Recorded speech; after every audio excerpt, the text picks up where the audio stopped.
Bueno, entonces, vamos a considerar entonces el primer principio de la termodinámica. Entonces, hasta ahora veníamos con la idea de que el calor y el trabajo no son funciones de estado, ¿cierto? Entonces, no se puede hablar de que el trabajo o el calor sean por sí mismos, digamos, asociados a un cambio de una energía, ¿cierto? Pero lo que habíamos dicho, hablábamos sí de energía del sistema, ¿cierto? Hablábamos de energías intercambiadas, decíamos que, por ejemplo, el trabajo y el calor disminuían la energía del sistema y, por lo tanto, eh, le asignábamos un signo, ¿cierto? Decíamos, por ejemplo, el trabajo, este, un trabajo de expansión implica una disminución de la energía del sistema y de otras cosas. Pero básicamente estábamos hablando de una idea, ¿no es cierto?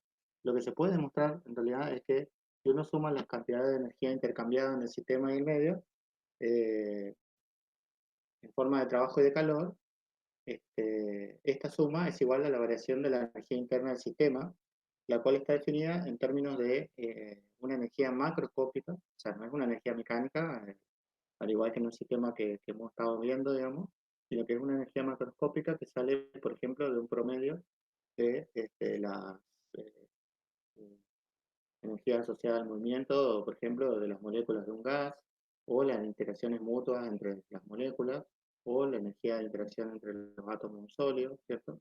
Etcétera, ¿no? Entonces, esta energía, que es la energía interna, es una función de estado, ahora sí, tal de que su variación, ¿cierto? En un proceso que va a un estado inicial a final, va a ser igual a la energía intercambiada durante el proceso, en forma de calor y trabajo. O sea, es cierto entonces de que la suma de estas dos va a ser igual a la variación de una energía interna, y la energía interna es una función de estado. ¿Qué quiere decir esto? Que es un valor, tiene un valor definido y único para cada estado de equilibrio termodinámico de entonces, con esto uno lo que se da cuenta es que hay una función de estado que se llama energía interna, que está asociada al sistema mismo y no al intercambio mismo de energía,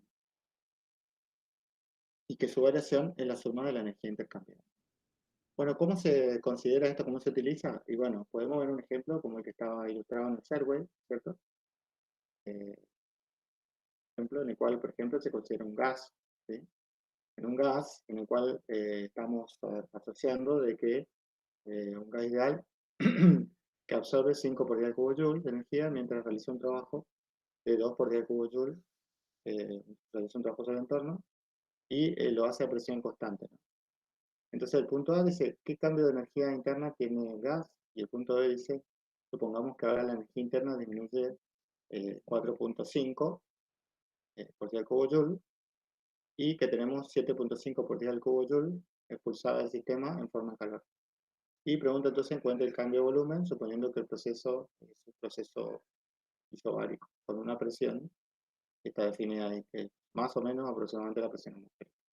Entonces, la solución a este problema, fíjense aquí, simplemente aplicamos el principio. Lo que tenemos que tener cuidado es que la energía intercambiada tiene un signo. Entonces, por ejemplo, dice absorbe un calor, absorbe energía en forma de calor. Entonces, el calor es 5 por día cubo positivo. Y por otro lado, dice que hay un trabajo realizado sobre el entorno. Entonces, cuando el trabajo realizado sobre el entorno implica que el sistema pierde energía, por lo tanto, tiene que tener un signo menos. Entonces, el resultado de esto me da 3 por día al cubo. Entonces es una forma de utilizar el primer principio conociendo en realidad la cantidad de energía intercambiada.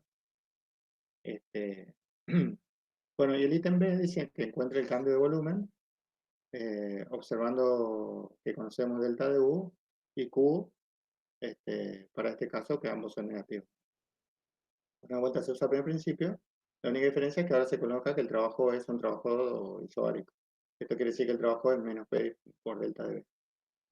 Uno despeja, digamos, el resultado y lo que encuentra es que efectivamente eh, el cambio de volumen es negativo, ¿cierto? Y es 2.97 por el menos 2 metros cúbicos, ¿cierto? Este cambio negativo quiere decir entonces que si bien la variación de energía interna es negativa y el calor también, el trabajo en este caso es positivo, ¿sabes? Porque hay una compresión, ¿sí?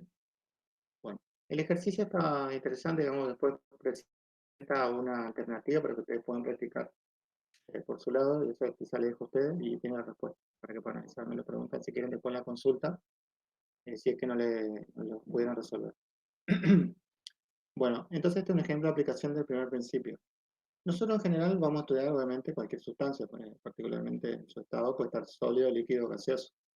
En el caso de sólidos y líquidos, nosotros ya hemos encontrado, digamos, el análisis calorimétrico, y en realidad en la parte de trabajo de expansión hay que entender de que las variaciones de volumen que tienen los sólidos y líquidos, debido ya sea a efectos de la presión o a efectos de la temperatura, son muy pequeños. Entonces los trabajos asociados a esas variaciones de volumen en general van a ser correcciones pequeñas respecto de calores, por ejemplo.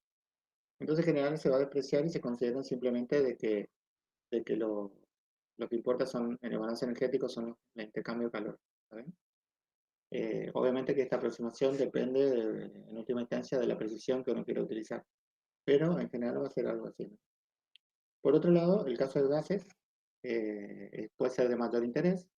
En el caso de gases, fíjense que lo que habíamos hablado es que uno puede lograr una gran variedad de procesos y en todos ellos el calor y el trabajo son relevantes. O sea que en ese sistema es un sistema bastante mejor, más apto para el entendimiento del primer principio, digamos, que el caso de los sólidos, ¿no? Bueno, una cosa interesante que tienen los gases además es que es posible obtener una energía, una forma para la energía interna, ¿cierto? De un gas, particularmente si estamos en la aproximación de gas ideal, ¿no es cierto? Hacer la energía interna una función de estado, ¿cierto? O sea, es una función que tiene un valor para cada estado de equilibrio del sistema. Quiere decir que yo podría caracterizarla en términos, por ejemplo, de los valores de presión, volumen y temperatura, ¿cierto? O bien, por ejemplo, de un par, o sea que la tercera variable siempre queda fijada por la ecuación de estado.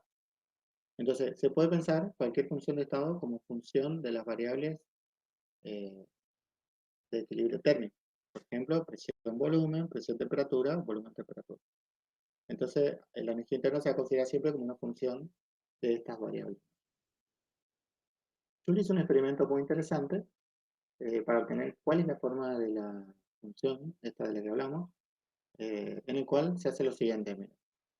Tenemos un sistema, el cual está encerrado, un sistema en el cual tenemos un gas, ¿no es cierto?, que está encerrado en un cilindro, y este cilindro, a través de una válvula, está comunicado con otro en el cual hay vacío, ¿cierto? Esto del sistema completo está sumergido en agua y aislado adiabáticamente a través de unas paredes adiabáticas, ¿cierto? Se puede medir la temperatura del agua, así que yo conozco, puedo controlar, digamos, qué temperatura hay en cada momento. Y el experimento consiste en que yo abra la válvula y el gas entonces ocupe el volumen completo de los dos cilindros, ¿cierto? Bueno, en este caso lo que va a ocurrir es lo siguiente, ¿no es cierto? Va a haber un cambio de volumen, ¿cierto? Un aumento de volumen, va a haber un cambio de presión y en principio uno esperaría un cambio de temperatura en general. Este cambio de temperatura, al fin y al cabo, debería reflejarse en un cambio de temperatura del agua también, ¿no es cierto? Y también en la transmisión de algún calor. Entonces, si uno observa variación de temperatura en el termómetro, quiere decir que hubo un calor y que además varió la temperatura del gas, ¿no? El trabajo es cero. ¿Por qué el trabajo es cero? Porque generalmente hablamos de trabajo intercambiado cuando el sistema se expande contra alguna fuerza externa. Si la fuerza externa es nula, entonces no hay trabajo intercambiado, ¿está bien? Entonces el trabajo en este experimento va a ser cero. Bueno, lo que observó Joule, de acuerdo a las observaciones que él hizo, él obtuvo que no había variación de temperatura en el termómetro, ¿cierto? Con lo cual inmediatamente deducimos que también el calor intercambiado fue nulo, porque si no, el agua hubiera elevado su temperatura, o bajado. Entonces no hubo ni calor ni trabajo y la variación de temperatura era cero. Por otro lado, la variación de volumen y la variación de presión entonces no deberían ser cero. ¿Está bien? Bueno, ¿qué nos dice el primer principio de esta experiencia? Nos dice que la variación de energía interna del sistema tendría que ser el calor más el trabajo, ¿cierto? El calor más el trabajo. Y que entonces la variación de energía interna va a ser cero. ¿Por qué? Porque la suma de cero y cero. Bueno, esta variación de la energía interna se puede considerar en función de las variables, como dijimos previamente, en función de las variables termodinámicas de equilibrio, por ejemplo, la presión y la temperatura. Como la energía interna es función, digamos, de esas variables, tu cambio va a ser un cambio de una función de dos variables. O sea, va a ser, el cambio de energía interna va a ser derivado parcial de energía interna respecto a la temperatura por delta de T más derivado parcial de energía interna respecto a la presión por delta de P. Y según nuestra experiencia, esto era igual a cero, ¿cierto? Entonces, acá vemos dos cosas. Primero, este término se anula porque el cambio de la temperatura es cero. Entonces, esto se anula. Y de estos dos, hay que considerar que el cambio de la presión no es cero. Entonces, quiere decir que para que esto se anule, la derivada parcial de energía interna respecto a la presión es la que debería ser cero. ¿Está bien? Entonces, la derivada parcial de la energía interna respecto a la presión es igual a cero, implica que la energía interna no es función explícita de la presión. Esto es una cuestión de análisis matemático, ¿no? ¿Está bien? Entonces, la energía interna no va a depender de la presión, explícitamente. De la misma manera, podemos analizar el cambio de la energía interna en función de T y B, ¿cierto? Ahora de otra par de variables. Tenemos una expresión muy parecida, pero la diferencia es que ahora tenemos la derivada de la energía interna respecto a la temperatura, pero aquí tenemos la derivada de la energía interna respecto al volumen. Con el mismo argumento, es decir, como delta de T es igual a cero, este término no va a estar. Por otro lado, el delta B no es cero, hay un cambio de volumen, y entonces este término no es cero, y para que el producto sea cero, la derivada parcial de la energía interna respecto al volumen debería ser cero entonces. ¿Está bien? Que esa derivada parcial sea cero, nuevamente implica que la energía interna no depende explícitamente del volumen, ¿cierto? Entonces llegamos a la conclusión de que la energía interna no depende de otra variable que no sea la temperatura, ¿cierto? Entonces la energía interna debería ser una función de la temperatura únicamente, ¿sí? Para un gas, porque el experimento se hizo para un gas. Ahora, esa es la conclusión de Joule, ¿no es cierto? Ahora, lo que se observa en la realidad es que esto no es del todo correcto, porque en realidad Joule sí debería haber medido una variación de temperatura, aunque es muy pequeña en algunos casos, ¿cierto? Y es más pequeña cuando el comportamiento del gas se aproxime más al comportamiento ideal. Entonces, esta afirmación que Joule la creyó cierta para cualquier gas, es solo cierta para gases ideales. Entonces, lo que es cierto es que la energía interna de un gas ideal solo depende de la temperatura. ¿Está bien? Esa es la conclusión del experimento de Joule. Entonces, en lugar de ser una función, la energía interna de las variables de termodinámicas, en general, va a ser solo una función de la temperatura. Entonces, ¿qué forma tiene esa función? Y bueno, para ver eso, está interesante ver cuál es el significado físico de la derivada parcial de la energía interna asociada al calor específico, en este caso el volumen constante. Para entender eso, fijémonos en el primer principio, ¿cierto? Y apliquémoslo para un caso isocórico, o sea, para un caso en el cual el volumen es constante. Para este caso, el trabajo es cero, porque dijimos que para que haya un trabajo tiene que haber una variación de volumen. Y el calor se va a expresar como N por el calor específico volumen constante y el cambio de temperatura, ¿cierto? Por otro lado, en general, estamos hablando de gases todavía, la energía interna, si es función de dos variables, por ejemplo, temperatura y volumen, se puede expresar su cambio de esta forma. Para un proceso isocórico, el segundo término, o sea, este, se cancela. ¿Por qué? Porque delta V es cero. Y lo que tengo entonces es que para volumen constante tengo que el cambio de energía interna va a ser la derivada de U respecto a la temperatura por el cambio de temperatura a volumen constante. Entonces, como esto tiene que ser el calor, porque el trabajo es cero, de acuerdo al primer principio, entonces vamos a tener esta igualdad aquí, ¿cierto? Y esta igualdad aquí inmediatamente implica que la derivada parcial de la energía interna como función de T y B respecto a la temperatura va a ser igual a N, el número de moles de gas, por el calor específico a volumen constante del mismo. ¿Cierto? ¿Está bien? Este es el significado físico que vale para cualquier sustancia. Esto no necesariamente para gases. Pero particularmente para gases es muy interesante porque para gases esta derivada parcial no depende del volumen. Entonces, U es función de temperatura y su derivada es una constante. Por lo tanto, lo que nos permite esa expresión es integrar, digamos, directamente y obtener una expresión para la energía interna de un gas ideal. La energía interna de un gas ideal en función de la temperatura, entonces va a ser N por Cb por la temperatura más el valor de U0, donde U0 es una constante arbitraria. O lo cual nos dice que el cambio de energía interna de un gas ideal va a ser directamente NSB delta T, ¿cierto? Entonces, yo para poder calcular el cambio de la energía interna en un gas ideal, no necesito más que saber las temperaturas inicial y final. No me interesa el proceso que recorrió el sistema ni nada. Solo necesito las temperaturas inicial y final y con eso yo puedo calcular la variación de energía interna del gas ideal. Obviamente los calores específicos son los que mencionamos antes, entonces es necesario además tener un dato que es la atomicidad del gas, o sea, si el gas es monoatómico, biatómico o poliatómico. Pero dado ese dato, yo puedo calcular siempre la variación de energía interna solo conociendo las temperaturas. ¿Saben? Eso es muy importante. ¿Cierto? Bueno, aquí tenemos un ejemplo que es un proceso lineal. ¿Cierto? En este proceso lineal, fíjense que tenemos la variación de volumen, es una expansión, y tenemos una variación de presión. Entonces lo que pregunta en el ítem A es cuál es el trabajo realizado, que eso ya lo obtuvimos, una expresión en otro, bueno, calculamos trabajo. Y el segundo, el cambio de energía interna. Y el tercero es la energía térmica, o sea, el calor transferido al gas.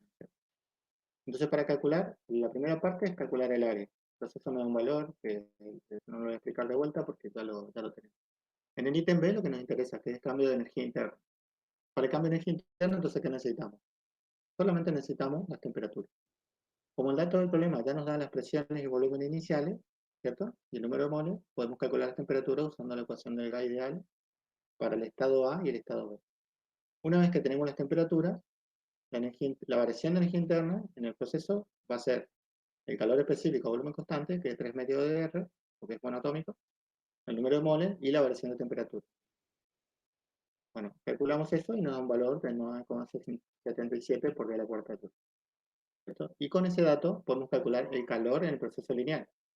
Y ese resultado nos da 1,33 por 10 a la quinta Joule. Es interesante eso porque no es posible calcular el calor en un proceso lineal, en principio porque no conocemos cuál sería el calor específico para este proceso. No sabemos qué calor específico tiene este proceso. Entonces no tenemos una fórmula calorimétrica para poder calcular el calor en este caso, sino que más bien lo vamos a calcular con el primer principio. Para gases ideales, por suerte, tenemos la variación de energía interna porque la hemos obtenido a partir de la fórmula general de la energía interna. Entonces, nos permite calcular el calor de esa forma, ¿cierto? Aquí tienen de vuelta, después de la solución, tienen una pregunta extra, ¿cierto? Que pueden ustedes analizar y después preguntan en todo caso con la consulta correspondiente. Por último, o sea, uno de los últimos temas, es qué ocurre con los procesos del sistema, ¿no? Los procesos adiabáticos son los procesos en los cuales no hay intercambio de calor, ¿cierto? Con el medio ambiente, o sea, son procesos en los cuales el único intercambio posible es un trabajo, que se llama trabajo adiabático, por obvias razones, ¿no? Entonces, en este caso, el primer principio se escribe de esta forma, ¿por qué? Porque ya quería el trabajo, perdón, el calor, ¿cierto? Porque es un proceso adiabático. Y para gas ideal tenemos, entonces, que considerar que la energía interna tiene este diferencial. O sea, ¿por qué? Porque solo depende de la temperatura. Y para una sustancia general tendría que sumarle las derivadas parciales respecto de la energía interna, respecto, por ejemplo, del volumen o de la presión. Pero como es un gas ideal, entonces nosotros tenemos solo este término. Entonces, igualando estas dos cosas, tenemos una ecuación diferencial. ¿Saben? Esta ecuación diferencial se puede resolver, ¿cierto? Y lo que me da es este, una, una solución que es una curva en la cual dice que P por B a la gamma tiene que ser igual a una constante C, ¿cierto? O P0 B0 a la gamma, que es lo mismo, ¿cierto? Donde P0 y B0 son unos estados que pertenezcan a la, a la diabática, ¿no? Este factor gamma, que se llama exponente adiabático, es el cociente entre los calores específicos de presión constante y volumen constante. En general, esta curva es más empinada, con mayor pendiente que la isoterma, ¿cierto? Y tiene una forma como la que se muestra aquí en el ejemplo. Fíjense, esta sería una diagrama.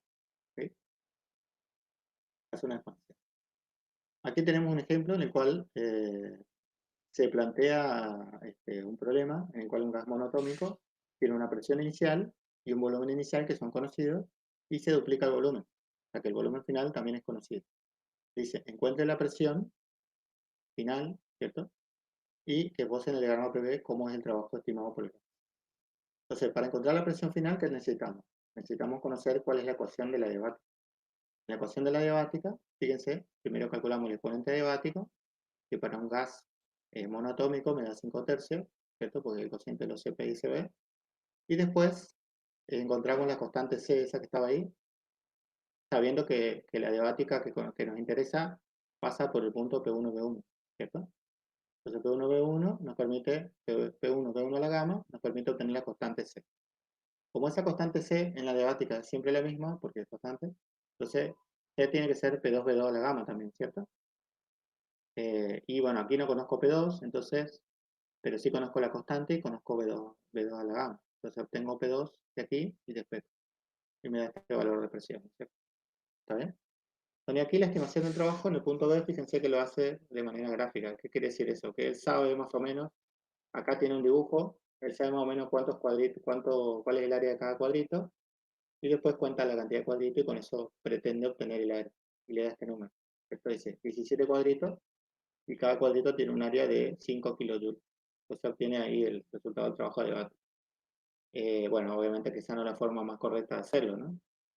Entonces yo le propongo esta, por ejemplo, en el cual, como nosotros podemos calcular las temperaturas, ¿cierto? Aquí, entonces tenés la presión y volumen inicial y acá calculaste la presión final y tenés el volumen final. Entonces obtengo las temperaturas inicial y final, y con las temperaturas y la atomicidad del gas, que sería monoatómico, y el número de moles, calculo la variación de energía interna, ¿cierto? ¿Por qué? Porque la variación de energía interna de la gravedad siempre se calcula de esta forma. Y esto, en el caso adiabático, por el primer principio, va a ser igual al trabajo adiabático. Así que es una forma alternativa de calcular el trabajo adiabático. Este resultado, obviamente, debería ser similar al resultado que tenemos aquí, ¿no? A este resultado de aquí, ¿sí? Aproximadamente. Ustedes juzgarán, hagan el cálculo y fíjense cuánto le dan, ¿sí? Entonces, esa es una idea de concepto adiabático. Ahora, el último concepto es la entalpía. La entalpía, ¿a qué está asociada? La entalpía está asociada, es una función de estado que se define así, H U más P por B, que está asociada al hecho de que a presión constante, la variación de entalpía va a ser el calor a presión constante, ¿sí? Este, que es interesante, ¿no? Procesos, por ejemplo, procesos a presión atmosférica suelen ser procesos en los cuales la presión se mantiene constante y no el volumen. Y casi todos los procesos que ocurren en el medio ambiente, digamos, están hechos a la presión constante, ¿cierto? Entonces, está bueno tener una función de estado que te dé el valor del calor en ese tipo de procesos. Y eso cumple la entalpía. Se comprueba que para un gas ideal, la entalpía siempre se calcula, la variación de entalpía siempre se calcula como NSP por delta T, independiente del proceso. ¿Está bien? Recuerden que la entalpía es una función de estado, igual que la energía interna. Entonces, el proceso no le va a interesar ni a la energía interna ni a la entalpía, ¿cierto? A lo único que le interesa al proceso va a ser el calor y el tiempo.